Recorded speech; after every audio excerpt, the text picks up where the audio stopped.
Just going to read these poems without more ado. Oh, you've got a... Do we need an umbrella over you? Well, that's nice. Only thought can make it so. Only sight to render things visible. There where here convenes itself, open the stone. Yeah. If there's going to be, this poem was written 10 years ago, but is one of the dark ways in which poetry stops time. If there's going to be civil war, it's a matter of inventing what compassion is for. When you find yourself astonished to be sitting smack inside of one of the combatant camps, it's your war too. No conviction strong enough to put you on the outside of it. Coconut monk in no man's land, accommodating escapees from both worlds, having had enough of being right and the struggle to preserve not values, not yours, not theirs, but existence itself. That's your side of the inequality. The other, you cannot even say it in a form the enemy would recognize. The rift is that inevitable. The time is that bad. The coconut monk, if you don't know, was a man who, during the Vietnam War, set up a temple. He was a Zen practitioner in which people from both sides, North Viet Cong and South Vietnamese, would come for refuge, really.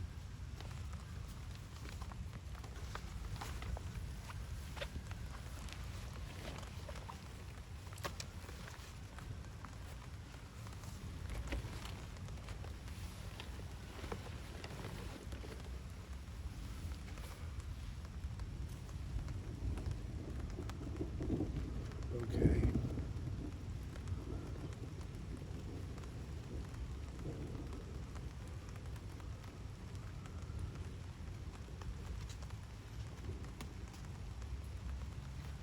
Song. When I get old, I want to be bold. I don't want to be told anything. I'm so bored. I know about all I'm told about. I want to be still and sit and listen for the gathering waves of the long oncoming.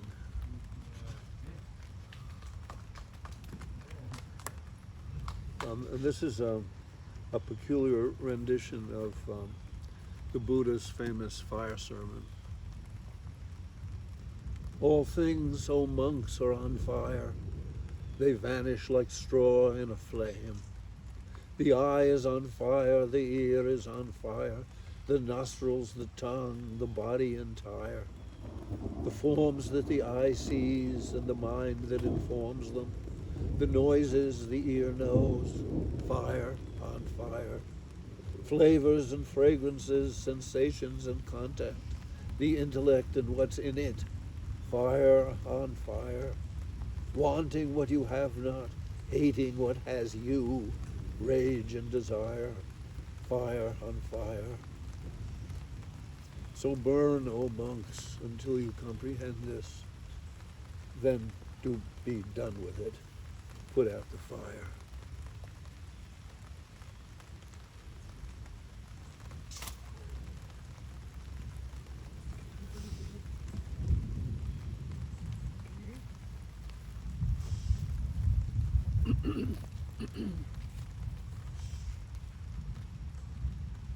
Lake Escatiotis. It's a Greek word. It means the lake at the end of the world, into which the thinker sinks the final thought, the lightest key, suspended on a spider's thread above that lake. Its weight at last breaks the thread, and the key, like a pebble, falls. Invisibly silver ripples emanate from the point in thought where the key breaks the surface of Black Lake. The ripple circles ride out and subside.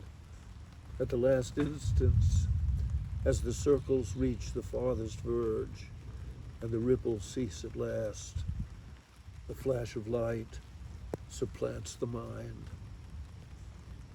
And now the empty black meadows and the low black hills, the thought of being, its silver moon in a moonless sky.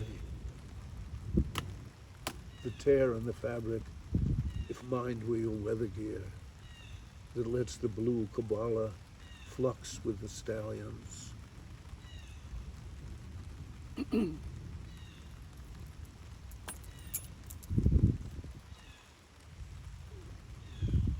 Two poems, each ending with Dreamwood. And it's another poem for Garrett Lansing, who wanders around our poetic past, the three of us.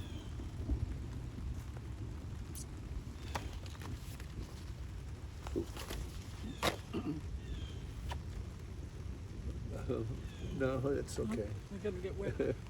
First poem, it's two poems, each ending with Dreamwood. First poem. Mules means work, and you don't want to do it if you are mules.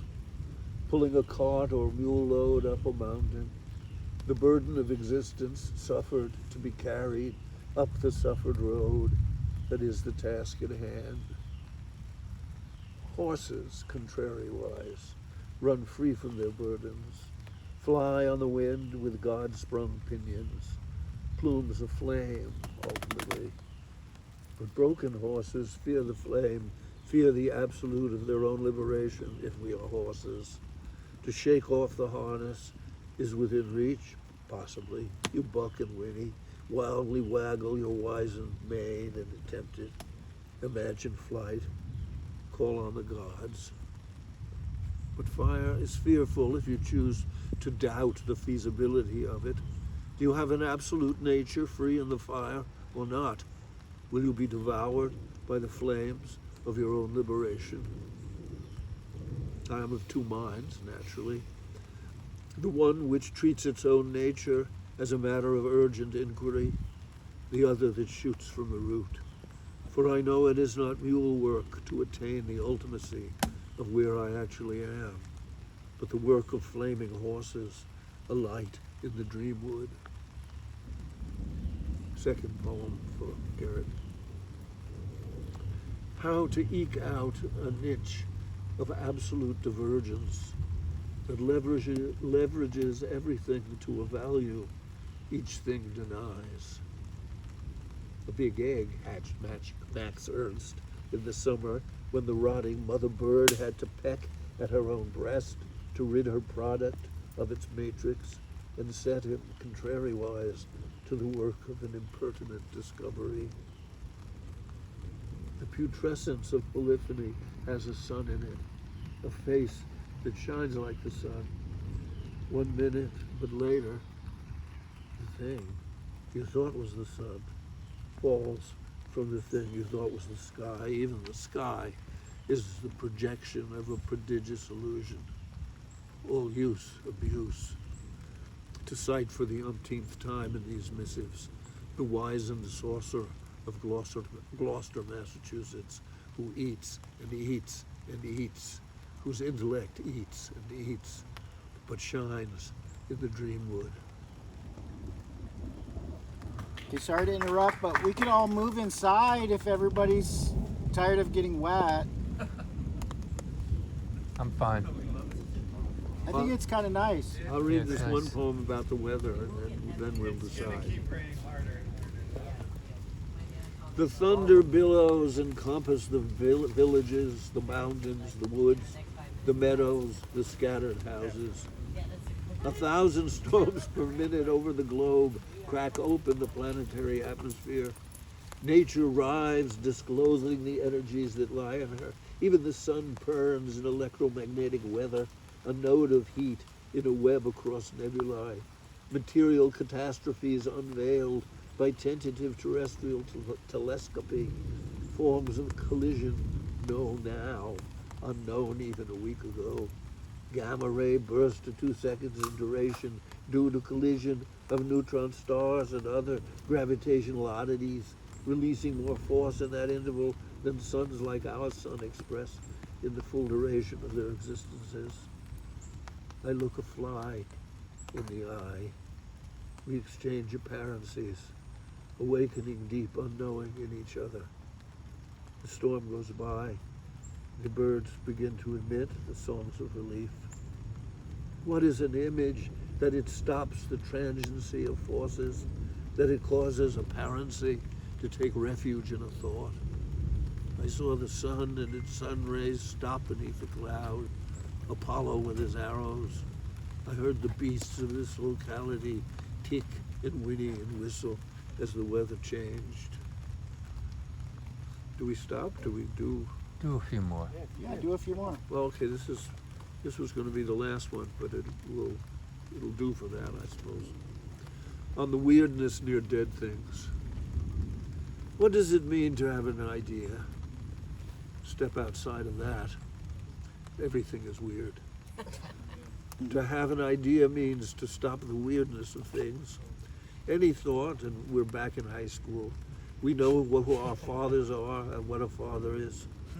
Mr. Solomon had hung himself, Hortense said, because he lost his businesses. And his daughters suddenly seemed sort of weird. Lois Caden was run over on her bicycle, and her father bought a big dog and came around to visit everyone, and he seemed sort of weird. No ideas about death to spell the weirdness, little aura, the weird little aura that contaminates the intimate survivors. My mother was afraid of cats, but before she died, she allowed a little white one to come in and live with us. She died, and I seemed weird to my own perusal. Something tightened in the light, eyes without hairs.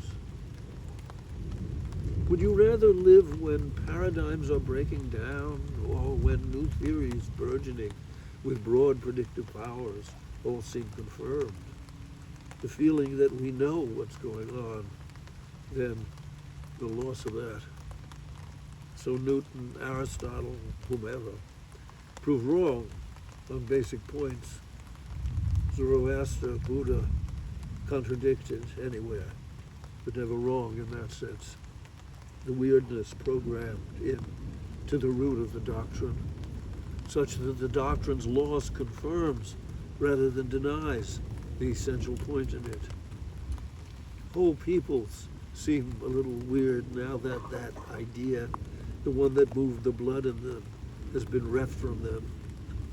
Think of the welcome of the white men as old gods returning, not only the hideous irony of the consequence, but see those people standing on the shore, pervaded by an aura whose true portent remained concealed from them. You can taste the chill.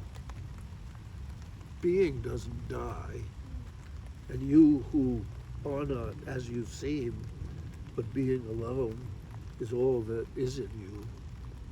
The residue, the oddness of existence itself, the glow still fading after the flame's out.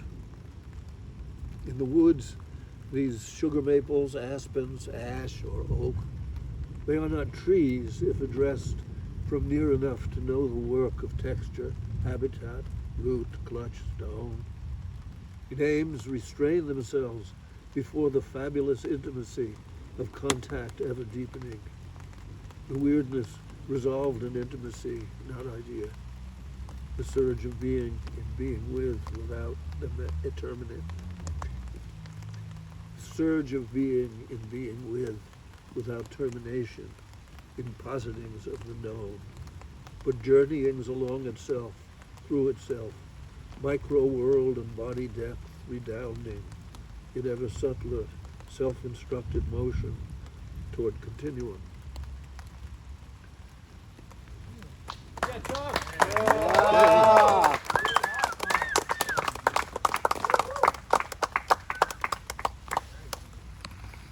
So, I guess, if you want to sell the books, they have to be inside, I suppose. Right.